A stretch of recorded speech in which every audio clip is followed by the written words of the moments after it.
Pohon pandan jadi tempat keramat karena mitos yang melekat padanya. Pohon pandan bernama Pandan Simo di Poncosari, Serandakan, Bantul, Yogyakarta ini dipercaya punya jejak gaib keterikatan kerajaan Mataram dengan Ratu Pantai Selatan. Konon, inilah petilasan salah seorang Raja Mataram saat berinteraksi dengan penghuni Laut Selatan berabad silam. Seiring waktu berjalan, tempat ini jadi tempat semedi, menapak tilas, berinteraksi dengan penghuni gaib dari Laut Selatan. Oh, kalau HP7 prihatin wonten mriki menika wonten anu sauntahe wedal wonten sak gumpaling sinar wahyu arahipun saking kidul wetan tenggara. Nyedaki anipun semedi HP7 kalian Simo Pedang. Oleh kula nyimpulke ngoten Pandan Simo, pandan wujude pandan, Simo macan. Biasanya mereka yang datang untuk ziarah ke sini meminta apa gitu, atau hanya berdoa saja atau meminta hal sesuatu? Surat derajat, pangkat, dagang, tani. Ada cerita apa di tempat ini?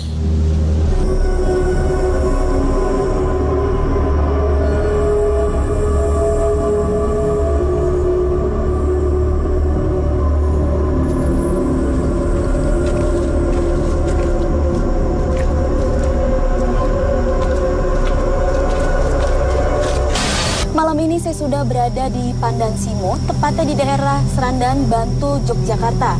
Dan tepat di belakang saya berdiri sebuah petilasan, namun saat ini sebagai wasilah untuk mewujudkan hajat manusia.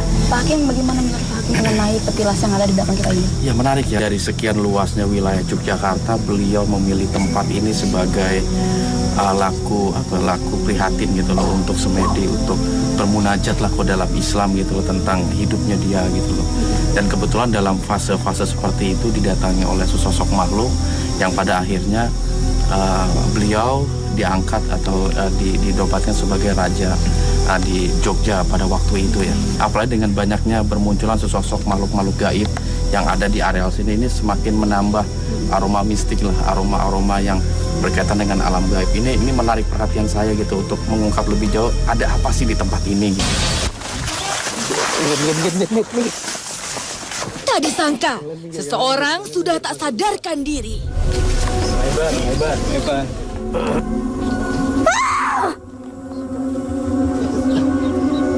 Sinten iki?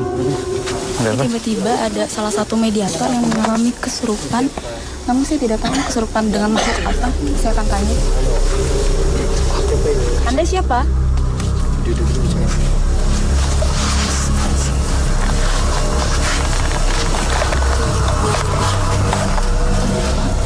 Ada yang ingin Anda sampaikan nggak? Hah?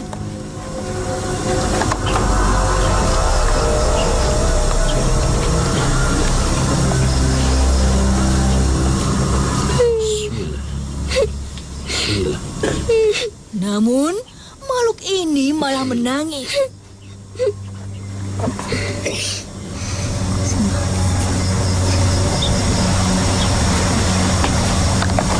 Ya, Anda siapa? Saya.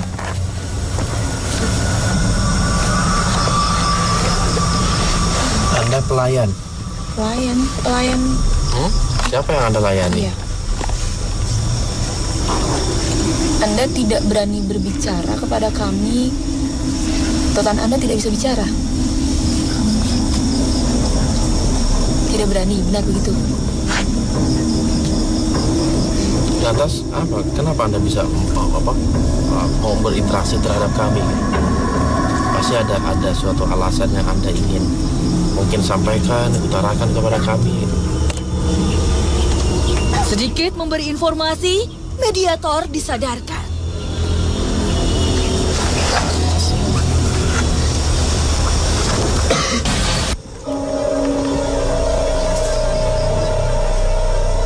Kami melanjutkan mediumisasi.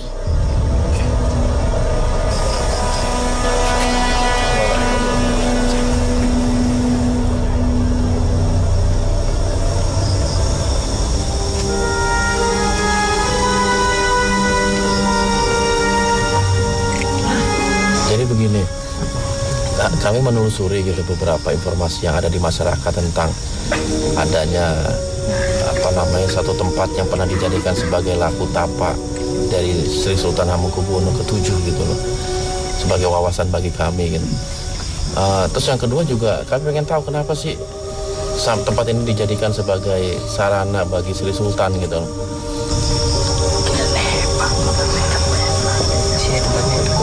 Apa sih spesialnya gitu loh yang mungkin di tempat lain tidak ada, adanya hanya di sini gitu. Memang kalau dekat dengan Kidul itu ada alasannya apa? Tadi saya dengar cerita juga bahwa ketika beliau mendapatkan petunjuk itu datang seekor macan. Itu benar? Itu macan tersebut diutus oleh siapa? Apakah Anda tidak mempunyai hubungan dengan macan itu sehingga nggak paham? Iya. Macannya itu apa sih? Putih atau loreng atau apa? Berapa banyak jumlah macan nih? Tiba-tiba datang makhluk lain menyambar.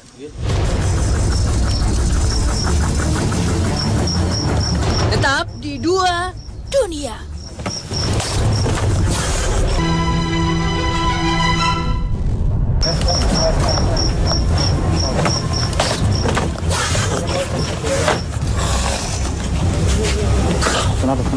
Tiba-tiba ada salah satu mediator yang tidak bisa dikontrol perilakunya. Ini sih dia tahu makhluk apa yang masuk ke dalam mediator ini. Kali ini, perangai makhluk ini bak seekor macan. Anda bisa tenang?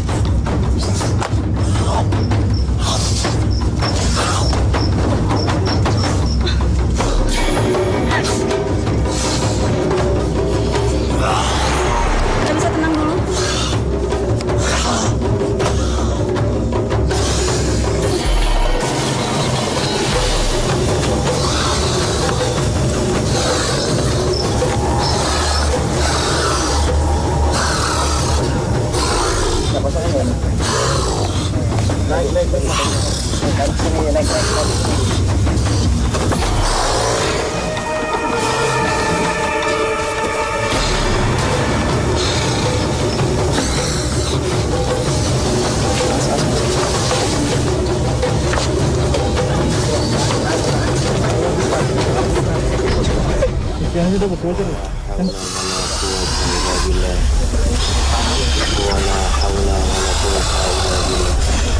Assalamualaikum.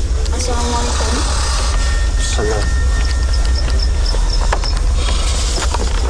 Asmanipun sinten? Anak macan. Jaya Lelono. Oh, Jaya Lelono namanya. Sawijining putra saka Jaya. Tadi Anda bilang tentang Joyo Purkoso itu siapa? Iya. Dheweke sing nemahi Raja saka Mataram. Sing moro ing rene nalika samadhi. Kalau Anda sendiri menjaga areal ini, Iya, Sudah aku berapa? titah Kanjeng Romo. Terus Anda ada hubungannya nggak dengan orang-orang yang datang ini? Katanya begini, ketika mereka ke tempat ini melakukan tirakat dan ketika didatangi oleh seekor macan, maka niatnya, hajatnya itu akan terkabul. Kuwi sapa atine wong-wong kemau.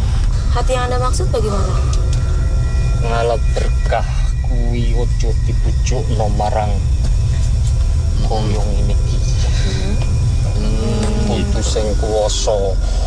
Tapi betul, tempat ini kerap dijadikan bagi mereka yang ingin naik jabatan atau ingin sugih gitu. Iya. Berbicara tentang Sri Sultan, Anda mengetahui sosok beliau nggak? Pernah berbicarakah? Ku Kanjeng Romo ngandhaki aku. Kenal ke Raden Mas Mortejo Raja Mataram. Oh iya, Raja Mataram. Oh, gimana sih waktu Sri Sultan menjabat sebagai Raja Mataram? Apa dia mengalami masa kejayaan atau masyarakat atau rakyatnya itu merasa diayomi, makmur dan lain sebagainya? Iya, samono uga makmur, tentrem, ora ono kedadian opo-opo. Kenapa kok si Sri Sultan itu memilih tempat ini sebagai tempat tapak beliau? Sira ngerti. Kene kuwi gerbange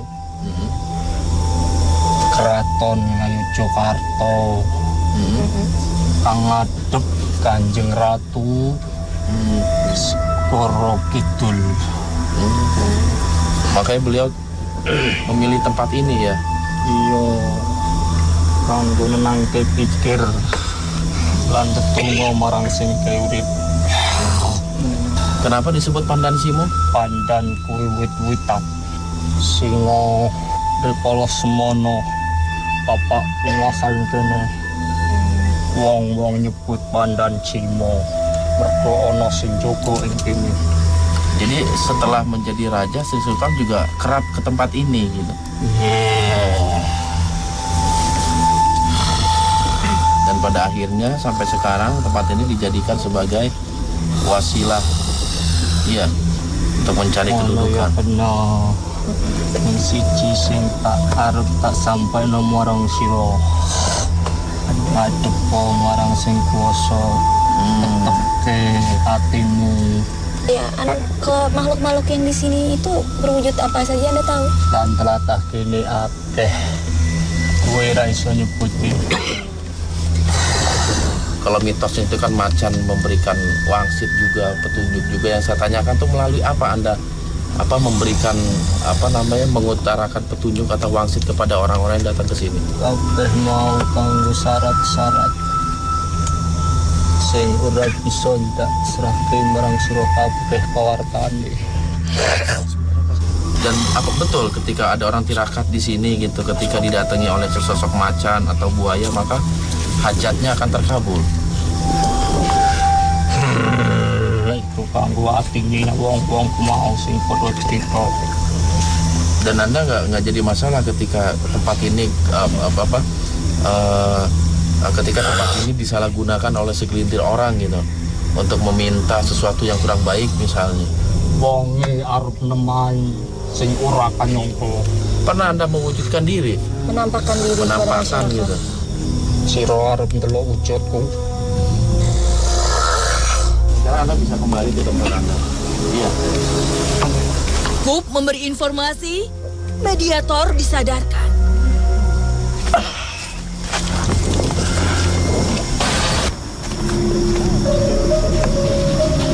Lihat-lihat kaset, Pak. Tiba-tiba, sesuatu terjadi pada Umi.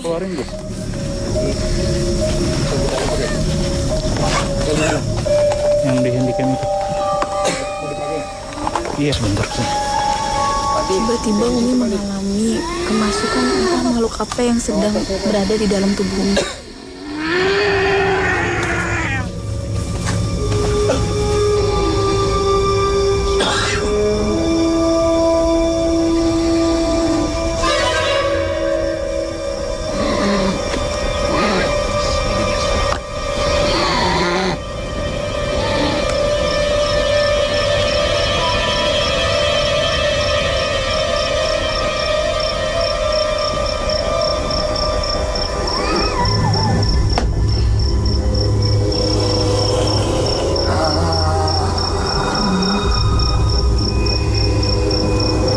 Assalamualaikum.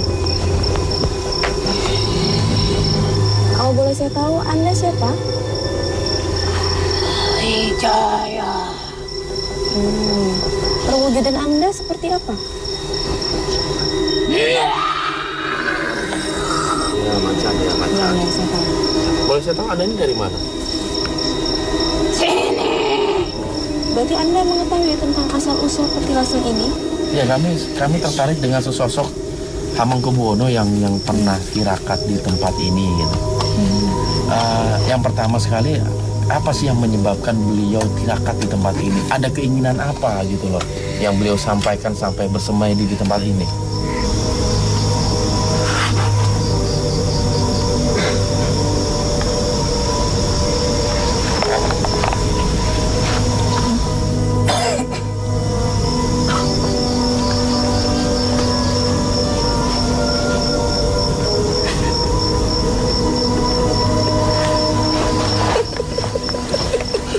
Ini beda lagi sama yang tadi. Ini Anda siapa ini?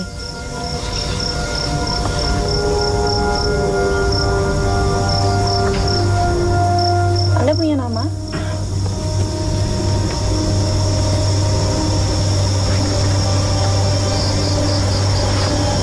Saya Seruni. Seruni itu siapa? Wujud Anda seperti apa? Mungkin bisa beritahu kepada kami?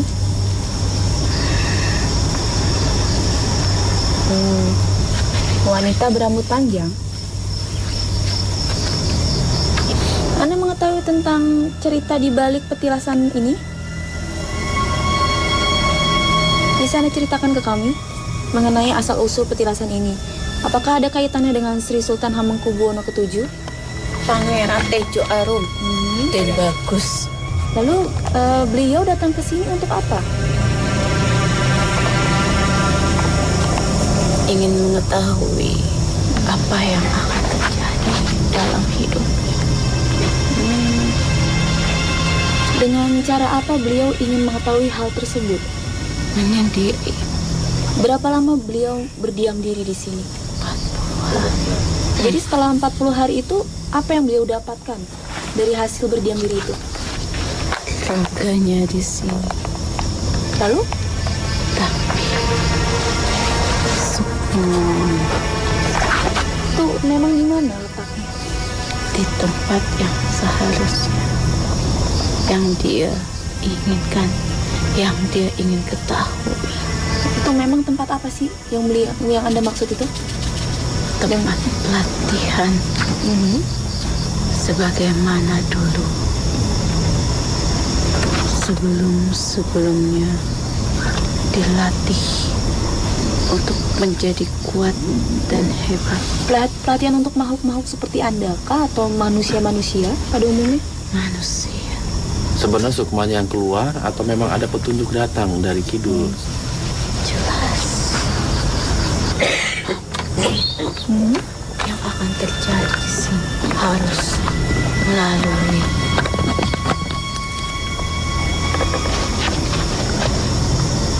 melalui apa itu?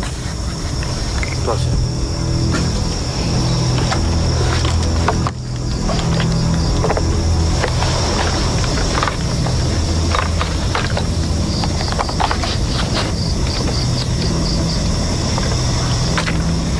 Kini, ada makhluk berbeda masuk ke raga ini. Masih sama. Anda siapa? Tetap di Dua Dunia.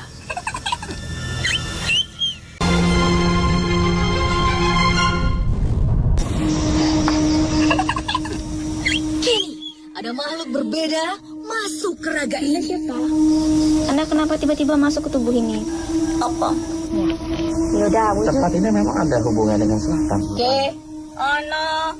Sri Sultan Hamengkubuwono ke-7 itu tanpa diminta pun dia akan menjadi raja karena dia seorang putra mahkota gitu. Saya rasa dia seperti di sini menyepi di sini bukan karena dia ingin menghendaki jabatan raja gitu. Ya itu, angka itu loh, angka yang ke-7 itu. Ini tempat ke-7 yang sudah ditentukan. Beliau berada di sini itu ya memang sudah diberikan gambaran dalam mimpinya. Memang ke-7 itu ini khusus untuk harta. Lalu beliau dapat wangsit itu dari mana sehingga harus ke sini? Ya dari lautan. Oh, Tempat yang sudah ditentukan, yang sudah digambarkan dalam mimpi itu ya sudah tempat yang disediakan sebagai tempat untuk mencari. Jadi nggak berdiri sendiri begitu ya karena memang ada dorongan dalam jiwanya yang berasal dari. Lo buat apa capek-capek datang ke sini kalau tidak diperintahkan? Semua sebelum-sebelumnya ya diperintahkan. Kalau tidak diperintahkan tidak dilakukan. Manut patuh makmur. Oh gitu. Dan sebelum Sri Sultan kesini tempat ini biasa-biasa. Biasa saja, tidak istimewa. Nggak ada orang yang datang. Apapun yang sudah didatangi, sudah diberikan petunjuk, itu pasti ada keistimewaannya. Kalau Sri Sultan di sini tuh selama 40 hari diladeni, dijaga. Oleh siapa? Diladeni siapa? Ya sama gadis cantik. Kita disuruh ya itu sama ibu Samudra, ayo. Tapi masih ada nggak sih masyarakat atau orang-orang yang datang ke sini? Ya banyak masih. Itu mereka niatnya untuk apa? Kata-kata. Ya itu mengikuti apa yang sudah. Karena nanti jorong lakukan. Tadi ada makhluk yang berbentuk macam, dia bilang katanya ada syarat-syarat tertentu. Harus memberikan sesuatu yang sudah ditentukan. Harus mengikuti aturan air. Yang berikan itu siapa ya? Iya, yang Aturan-aturan itu, persyaratan itu. Ya pengantar. Pengantar sendiri yang menentukan. Ya, pengantar itu ditentukan ya oleh Ibu Samudra. Ibu Samudra tidak pernah kemana-mana. Ibu Samudra menang, wes. Kita mana? Gak pernah Ibu Samudra turun. Sing butuh sopo, ke. Ini pengantarnya itu seperti apa sih? Ya semaunya, apa yang ditunjuk, apa yang dibutuhkan. Lah wong bentuk kayak kue so. Sekarang gini, tadi ngomong pengantar ini segala macam. Itu sebenarnya apa sih manfaatnya buat kalian? Kenapa sih mesti pakai itu? Manfaatnya itu ya kepatuhan, ketaatan. Intinya itu sebenarnya memang Mataram itu dekat dengan selatan. Ya harus. Itu secara apa sih sebenarnya kedekatan itu? Pinter. Gak iso. Saya janji akan memberitahukan apa itu di sini. Ya saya kok tidak diberikan izin ke sama Ibu Samudra, saya tidak akan.